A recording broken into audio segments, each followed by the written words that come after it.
Caught in the storm. Mark chapter 4 verses 35 to 40.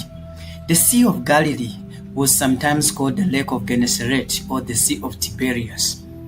Around the sea were the hills of Galilee, nearly 1,400 feet above the sea level. Bearing at the bottom of the hill, the lake caught attacks with tough, violent east winds. This time round, as Jesus takes a cruise with his disciples on the sea, probably tired, he gets to sleep on a cushion behind the boat. Life is easy, the sail is beautiful, the scenery is mind-blowing and refreshing. Everybody is taking a break from a very long day's work. Suddenly they got caught in a fierce storm. By experience, 70% of Jesus' team were former fishermen with skill, with experience, tactics of how to navigate any rough sea. So in their power, they fought with the waters, pushing them back and forth as some swung on the sails, trying to save themselves from falling off the boat. As the intensity grew so high, they discovered experience can't save as they stood face to face with death. Experience cannot save you in such a stormy times we live in. It will only drown you. You have to call upon the name of the Lord to be saved. We need to go back to the place of prayer. So many of us have come so far through the place of prayer. You cannot navigate through the end time storms if you don't go back to the place of prayer.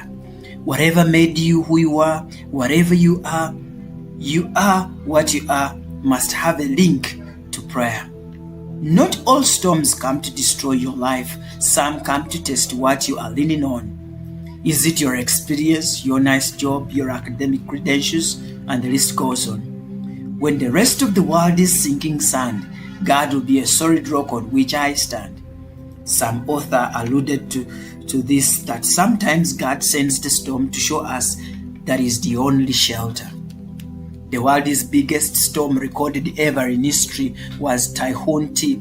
It swept over 2,220 kilometers wide and over 1,130 kilometers long in August 1951 in Caroline Islands in the Philippines. Since 71% of the earth is covered with water, we live in a constant threat of storms. Anytime they can attack, but we must know where to run, the master of the storm. What could Jesus be doing as the waters and the winds washed over him?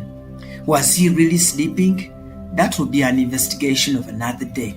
In verse 38, they woke him up and said, "Don't you care we drown?"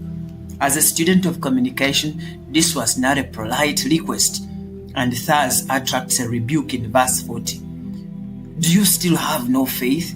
He rebuked the wind and said to the waves, "Quiet, be still." Don't forget whom you have in the boat as you navigate through the end-time storms of life. During the worst storms of your life, you will see Jesus coming to give a hand. Just the other day after lockdown, we watched a mother struggling with 6 children, and then we got an opportunity to invite her and share some of our food. She knelt down with tears in her eyes and said, "You don't know the storm I have been going through." Whatever storm you are caught in, Jesus can still get you out. At the silence of the wind, the disciples marveled, "What manner of man is this that the wind and the waves obey him?" It's true, the winds and the waves bow down to his name. At one point, the storm found him outside the boat. At another point, the storm found Jesus sleeping in the boat. Yet in either way, he proved to be the master of it all. It takes away the thinking that God has to be in a particular location, a particular posture to help. When he was in the storm, he calmed down the storm. When he was out of the storm, he still came and calmed down the storm.